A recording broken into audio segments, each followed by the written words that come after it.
जय हिंद। हम लोग फिजिक्स में गति पढ़ रहे थे। दूसरा टॉपिक गति। गति में हम लोग पढ़े पिछले क्लास में दूरी, विस्थापन, वेग, त्वरण, चाल, सदिश राशि, अदिश राशि, कोणीय वेग, ये सब पढ़े थे। जिसमें पिछले क्लास में हम लोग गति चैप्टर में रेखीय चाल बराबर कोणीय चाल में त्रिज्या तक हम लोग पढ़ लिए थे। अब गति का चर्चा हो और न्यूटन का नियम ना, ऐसा तो हो ही नहीं सकता है। हम सभी जानते हैं फिजिक्स का पिता कौन है? न्यूटन। फिजिक्स का पिता न्यूटन को कहा जाता है। तो न्यूटन साहब बहुत सारा लॉ दिए थे, गुरुत्वाकर्षण का नियम, ये गति का नियम, और भी बहुत सारे लॉ है। तो फिजिक्स में उनका इतना योगदान था कि उनको फिजिक्स का पिता कहा गया। न्यूटन साहब का एक पुस्तक आया था 1687 में, प्रिंसिपिया। इसी पुस्तक में सबसे पहले गति के नियम को प्रतिपादित किया गया था। किस पुस्तक में? प्रिंसिपिया में। उसी में सबसे पहले गति का नियम को प्रतिपादित किया गया था। न्यूटन जो है 3 गति नियम दिए। कितना? 3 गति नियम। चलिए देखते हैं तीनों गति नियम क्या क्या है। सबसे पहला गति नियम है, यदि कोई वस्तु विराम अवस्था में है तो वह विराम अवस्था में ही रहेगी। यदि वह एक समान चाल से सीधी रेखा में चल रही है तो वह ऐसे ही चलती रहेगी जब तक उस पर कोई बाह्य बल लगा करके वर्तमान अवस्था में परिवर्तन न किया जाए। देखिए, इनका कहना था कि कोई वस्तु अगर विराम में है तो क्या चाहेगा? हम विराम में ही रहें।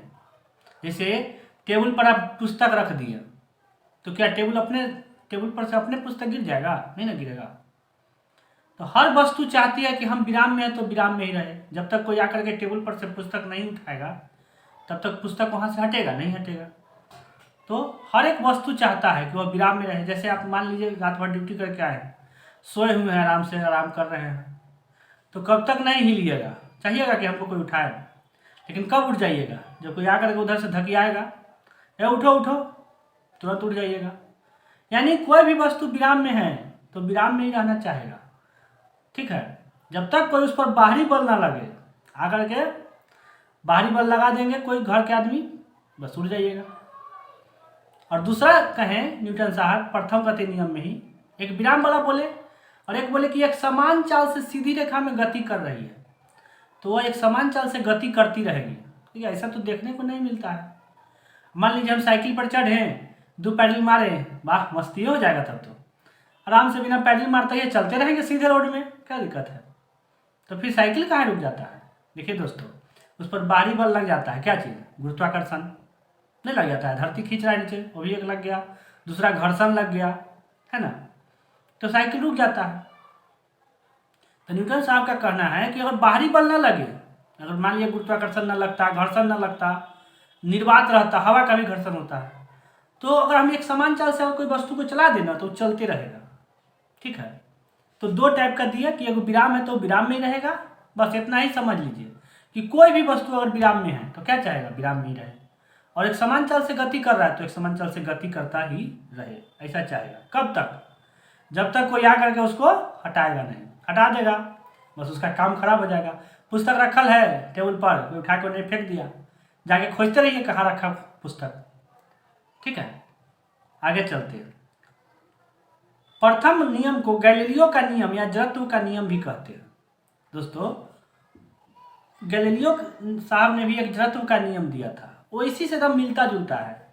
तो इसीलिए कहा था कि प्रथम नियम जो है ना, एकदम समझिए कि गैलीलियो से ही 2 कॉपी है। गैलीलियो साहब क्या कहे थे कि बाह्य बल के अभाव में किसी वस्तु को अपनी विरामावस्था या समान गति की अवस्था को बनाए रखने की प्रवृत्ति को जड़त्व कहते हैं।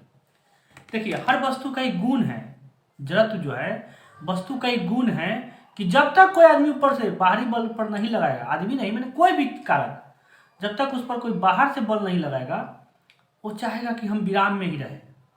अगर मान लीजिए गति कर रहा है तो गति करता ही रहेगा, यह भी जड़त्व का नियम है। तो देखिए, वो भी तो वही कहे थे न्यूटन साहब कि विराम में है तो विराम में रहेगा, चल रहा है तो चलते रहेगा जब तक कोई बाहरी बल न लगेगा। तो जड़त्व का भी तो वही नियम कह रहे हैं कि हर वस्तु का जड़त्व क्या है? वस्तु का गुण है, जो अगर बैठल है तो बैठे रहेंगे। आदमी भी तो एक वस्तु ही है एक तरह से। सोया हुआ है तो सोचेगा कि सोया हुआ। हर आदमी आराम पसंद करता है, कौन चाहता है कि हमको काम करना पड़े? आराम कर रहा है, जब तक कोई मजबूरी कर्तव्य आदमी को उठाता है, समझिए कि वो बाहरी बल हो गया।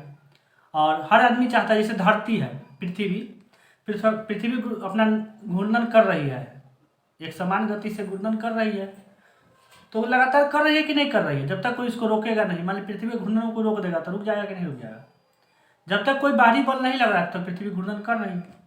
तो जड़त्व का नियम भी क्या करे कि हर वस्तु का एक गुण है कि वो विराम में है तो विराम में रहेगा, अगर घूम रहा है तो एक समान चाल से गति कर रहा है तो गति करेगा। आगे कहा गया कि न्यूटन के जो प्रथम गति नियम है ना, उससे बल की परिभाषा मिलती है, बल की परिभाषा। अच्छा, अब कंफ्यूज कर जाइएगा, क्योंकि बल का जो व्यंजक है ना, गति नियम 2 में F बराबर ma, बल बराबर द्रव्यमान गुणे त्वरण, वो दूसरा में है, लेकिन प्रथम में कह रहा है कि परिभाषा दिया हुआ है।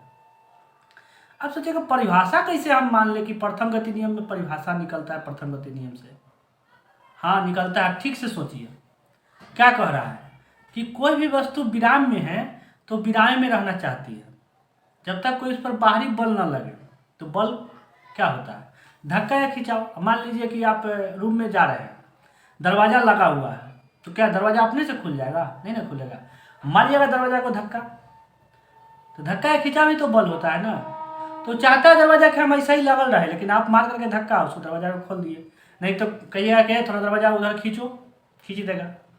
तो बल भी तो है ना, कि बल ही तो है वह कारक जो कोई वस्तु के विराम की अवस्था से उसको चेंज कर देता है। या फिर मान लीजिए एक समान गति से चलती जा रही है कोई वस्तु, अब मान लीजिए साइकिल हम चला के 2 पैडल मार के छोड़ दिए, एक समान गति से जा रहा है, अब जो है जा रहा है उधर साइकिल।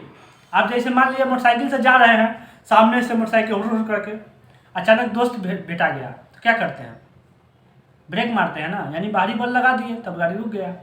तो बल भी तो वही है ना, कि बाहर से बल लगाइएगा तभी वस्तु का स्थिति परिवर्तन होगा। तो पहला ही ना गति नियम से बल की परिभाषा मिला कि धक्का या खिंचाव। जब तक धक्का नहीं मारिएगा कोई भी वस्तु को, जब तक उस पर बल नहीं लगाइएगा तब तक उसका अवस्था नहीं बदलेगा। विराम है तो विराम ही रहेगा, अगर गति कर रहा है तो गति ही करते रहेगा। प्रथम गति नियम उम्मीद है समझ गए होंगे। तो चलिए इसमें जो है जड़त्व का कुछ उदाहरण दिया हुआ है, बड़ी मस्ती तरीके से समझ जाएंगे हम लोग जड़त्व के कुछ उदाहरण। पहला, ठहरी हुई मोटर रेलगाड़ी के अचानक चल पड़ने पर उसमें बैठे यात्री पीछे की ओर झुक जाते हैं। गाड़ी ठहरल है, मोटर गाड़ी हो या फिर रेलगाड़ी हो, आप बाइक से भी देख सकते हैं। बाइक खड़ा है, किसी को ले जा रहे हैं, मान लीजिए ससुराल जा रहे हैं, पीछे बैठा लिए हैं और जा रहे हैं। अब बोल दिए बैठ गए हैं, तो हाँ बैठ गए हैं, बैठ गए हैं बोल दिए, अब मारे एक्सीलेटर, गाड़ी हुड़ दीवार आ गया, एक बार आदमी पीछे, अगर न ठीक से पकड़ ले तो गिर ही जाएगा। यानी जो वस्तु रुका हुआ है अचानक कुछ चलेगा तो क्या होगा बताइए? पीछे का भी झुकेगा, हो सकता है गिर भी जाए। ट्रेन में भी ऐसी होता है, ट्रेन में सब लोग बैठल है, कै बजे खुलेगा, टाइम पर खुल गया तो सब लोग सचेत रहता है, लेकिन मान लीजिए 10 मिनट 5 मिनट लेट से खुला, पता नहीं कितना बजे, अब लेट हो गया तो कितना देर में खुलेगा कोई भी पता नहीं चलता, अचानक गाड़ी खुला, सब लोग पीछे में हो जाता है। तो इसको विराम का जड़त्व बोलते हैं, यानी विराम में थे हम, अचानक गति किया, क्या हो गया? गति किया। तो ऐसा होता क्यों है ये बता करना है। देखिए होता क्या है कि जैसे आप ट्रेन में बैठे हुए सीट पर बैठे हुए हैं, ट्रेन भी रुका हुआ है, आप भी रुके हुए हैं उसमें, तो पूरा शरीर जो है आपका ट्रेन के साथ विराम में है, ठीक। अब जैसे ही ट्रेन चला, या फिर मान लीजिए बाइक पर बैठे हुए हैं, जैसे ही बाइक चला तो जो बाइक के संपर्क में जो शरीर का हिस्सा है, कमर के नीचे का भाग जो बाइक से सटा हुआ है, तो क्या होगा? बाइक के चलने के साथ जो है ना, नीचे वाला जो है पार्ट, कमर के नीचे वाला कहेगा हम चलते हैं, बाइक जा रहा है और हम भी चलते हैं। ऊपर वाला कहेगा अरे कहाँ जा रहा है, ला क्या हो जाएगा? वो नीचे वाला चल दिया आगे, और ऊपर वाला को पता नहीं है कि कौन कहाँ जा रहा है। अब हो गया खेला, नीचे वाला चल गया, ऊपर वाला वो कह रहा है कि ना हम यहीं रुकेंगे, उसको कुछ पता नहीं, तब क्या होगा? नीचे वाला पार्ट आगे चल गया, ऊपर वाला जो है वैसे खड़ा है, तो क्या होगा? पीछे झुक जाएगा। तो यही हो गया आपको विराम का जड़त्व, यानी विराम में थे अचानक गति में हो गए, ठीक है। दूसरा एक देख लीजिए, गति का जड़त्व क्या है? गति का जड़त्व, चलती हुई मोटर गाड़ी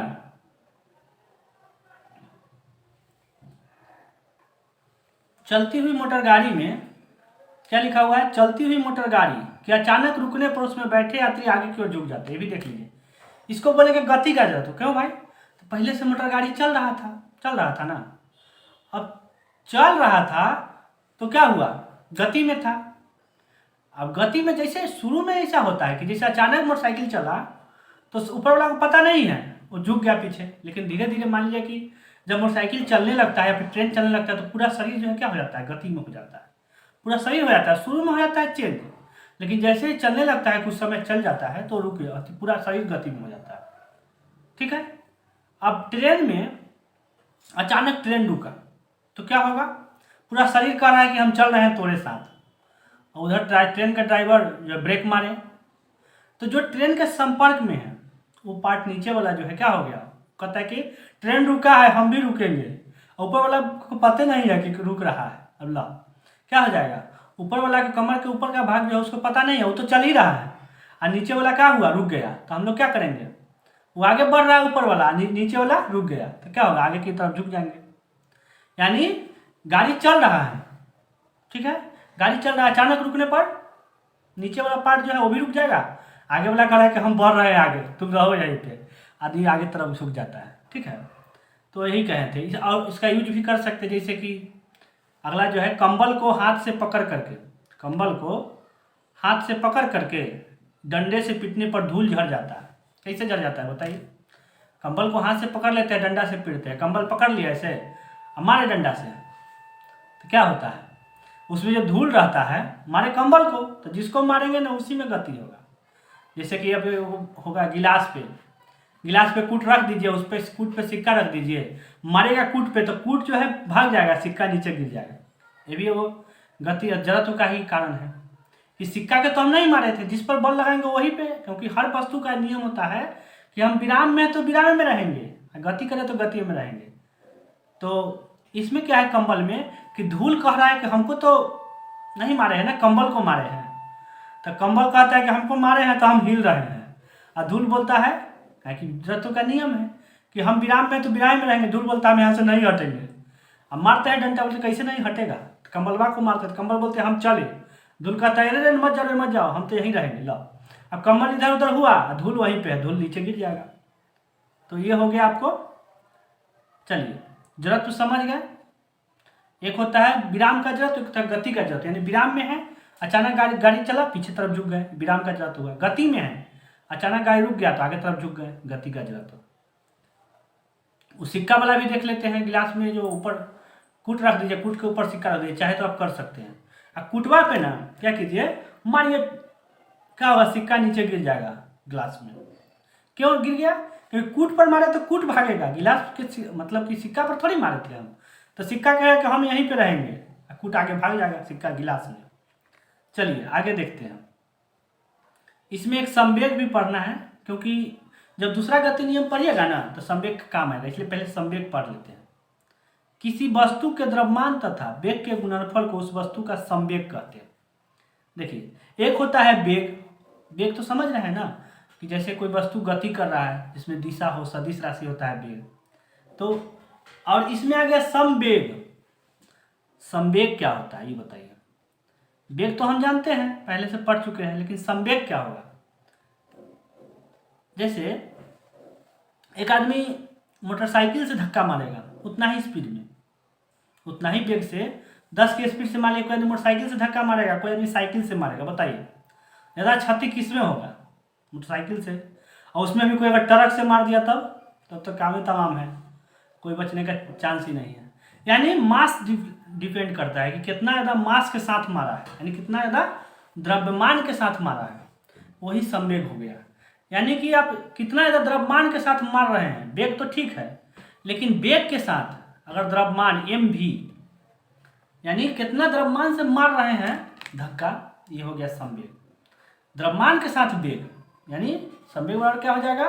द्रव्यमान इंटू वेग। संवेग को p से लिख सकते हैं, p बराबर mv। अब संवेग के कारण है कि हाथी जो है धीरे धीरे चलता है, फिर भी अगर उतना बड़ा हाथी जो है दुइयों के स्पीड से अगर कोई टकरा जाएगा तो समझ रहे बचेगा? नहीं बचेगा, क्योंकि उस पास द्रव्यमान बहुत ज़्यादा है। द्रव्यमान बहुत ज़्यादा है, ट्रेन से थोड़ा सा भी अति से टकरा जाएगा, बचने का कोई चांस नहीं है। तो संवेग क्या होता है किसी वस्तु के द्रव्यमान तथा वेग के गुणनफल को उस वस्तु का संवेग कहते हैं। अर्थात संवेग बराबर वेग गुने द्रव्यमान, ये द्रव्यमान गुने वेग चाहे वेग गुने द्रव्यमान, यह एक सदिश राशि है। वेग सदिश राशि है तो संवेग भी क्या है, सदिश राशि है। इसका एसआई मात्रक किलोग्राम मीटर पर सेकेंड होता है। ये कैसे पता चलेगा, देखिए एसआई मात्रक निकालना है तो द्रव्यमान का क्या होता है किलोग्राम और वेग का मीटर पर सेकेंड, किलोग्राम मीटर पर सेकेंड, सिंपल सा बात है। तो संवेग आप समझ गए, नहीं समझे और समझाते हैं। जब टीचर जो है डंडा लेकर के आते हैं, ठीक है, संवेग बराबर समझ लिया चोट, टीचर डंडा लेकर के आते हैं तो बच्चा सब देखता है दो चीज, कितना मोट डंडा है और कितना कस के मारेंगे। कितना मोट डंडा है, पतला डंडा है धीरे से मारे कम चोट लगेगा, लेकिन मोटका डंडा रहेगा मारेंगे धीरे से तो चोट लगेगा कस के, ठीक है ना। तो कितना तेजी से मारे वो वेग हो गया, और कितना मोटा डंडा है, जैसे थप्पड़े मारते हैं, जिसका हाथ बड़ा बड़ा रहेगा वो मारेगा थप्पड़ पूरा गाल लाल हो जाएगा। अब बच्चा के हाथ से मारते हैं, कम वजन है, वो कितना तेज से मारेगा चोट लगेगा, है ना। तो हो गया वेग। चलिए आइए दोस्तों, अब हम न्यूटन का दूसरा गति नियम देखते हैं। संवेग तो पढ़ लिए, कितना मोट डंडा है कितना कस के मारेगा, यानी कि द्रव्यमान गुने वेलोसिटी, यानी चाल चाहे तो वेग कहिए, वेग गुने द्रव्यमान, संवेग हो गया। तो दूसरा जो गति नियम है न्यूटन का वो संवेग पर आधारित है। और एक बात जान लीजिए, पहला गति नियम से बल के परिभाषा मिला, लेकिन दूसरा गति नियम से क्या मिलेगा पता है, बल का फार्मूला, व्यंजक। न्यूटन का जो दूसरा गति नियम है उससे बल का फार्मूला बताया कि बल की परिभाषा तो बता दिए हैं, तब हमको ये बताइए कि बल के फार्मूला कैसे निकालेंगे। कहा ठीक है हम बता देते हैं बल के फार्मूला कैसे निकलेगा। तो न्यूटन का दूसरा गति नियम कहता है कि किसी वस्तु के संवेग में परिवर्तन की दर उस वस्तु पर आरोपित बल के समानुपाती होता है। यानी कि जितना ज़्यादा परिवर्तन होगा संवेग में उतना ही ज़्यादा बल लगेगा, जितना ज़्यादा बल लगाएगा उतना ही ज़्यादा संवेग में परिवर्तन होगा। मतलब खूब ताकत से मारेगा उतना ज़्यादा संवेग होगा, धीरे से मारेगा, कम बल लगा के मारेगा तो कम संवेग होगा। यानी संवेग में परिवर्तन की दर, ज़्यादा संवेग लगाइएगा ज़्यादा बल लगाना पड़ेगा, ज़्यादा होगा ना। तो संवेग में परिवर्तन की दर जो है क्या होता है, बल के समानुपाती। और इससे जो है बल के फार्मूला निकलता है। क्या निकलता है, बल का फार्मूला।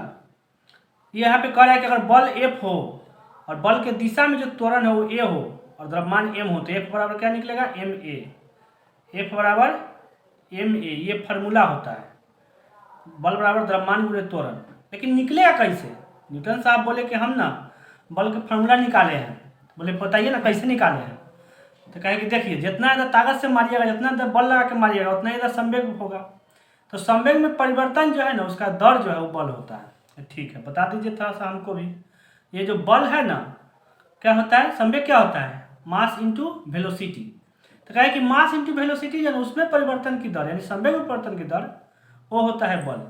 यानी मान लीजिए पहले P1 है बाद में P2 हो गया, तो इसमें परिवर्तन की जो दर होगी, दर यानी कि कोई चीज़ का दर यानी समय के साथ क्या परिवर्तन हुआ है, तो दर जब भी निकलेगा ना तो समय से भाग होगा। P1 माइनस P2 बराबर बटे T हो गया, समय से भाग हो गया। तो संवेग जो है क्या होता है, m इंटू भी।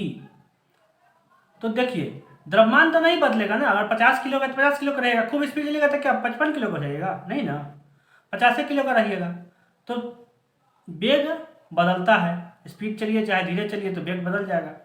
तो मान लीजिए कि द्रव्यमान तो नहीं बदलेगा, बदलेगा वेग। तो संवेग कब बदलेगा, जब वेग बदलेगा। एक व्यक्ति के लिए चाहे कोई वस्तु के लिए संवेग कब बदलेगा, जब उसका वेग बदल जाएगा।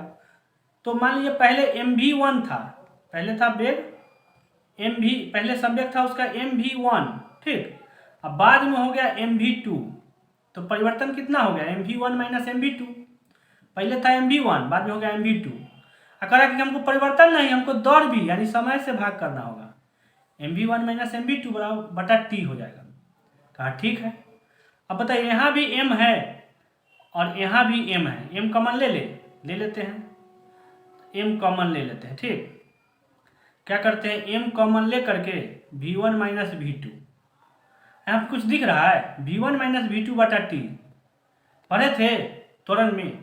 वेग परिवर्तन की दर को त्वरण कहते हैं, यानी समय के अनुसार अगर वेग बदल रहा है तो वही तो वेग में परिवर्तन कितना हो रहा है वही तो त्वरण होता है।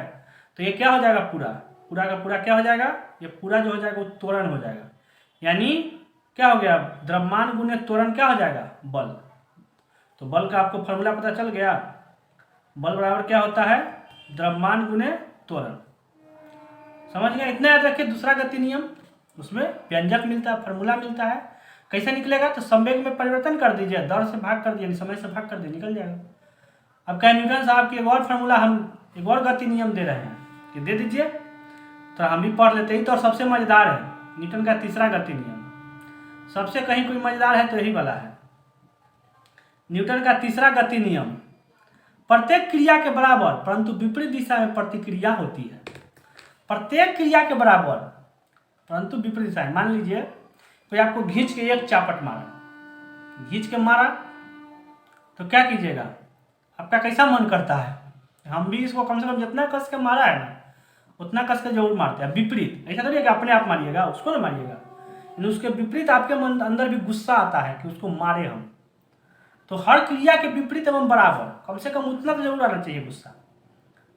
अब गांधी जी बोले अहिंसात्मक बात कि अगर एक गाल में मारे दूसरा गाल आगे कर दीजिए, लेकिन अगर गांधी जी के बात मान के आगे कीजिएगा, लेकिन गुस्सा आएगा कि नहीं आएगा, पहले बहुत गुस्सा आएगा, तो उस गुस्सा को हम लोग क्या करते हैं, अंदर बर्दाश्त करते हैं, पूरा खून खौलने लगता है।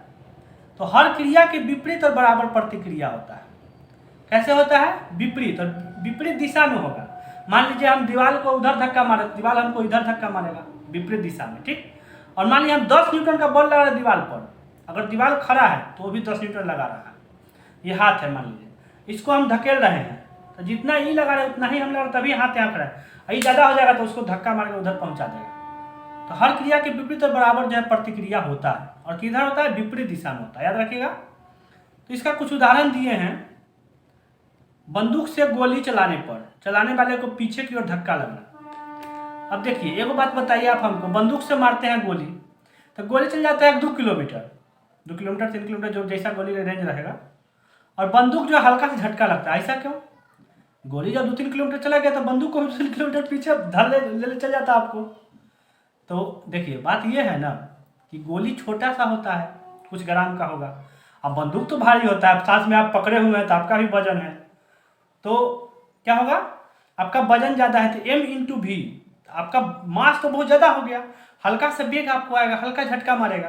लेकिन गोली तो हल्का सा है ना, तो उसको जो है हल्का सा गोली को, मान लीजिए कि एक माने कि 10 ग्राम का गोली है, तो 10 ग्राम के गोली को 100 गुना स्पीड में लगेगा तब जाके 1 किलो होगा।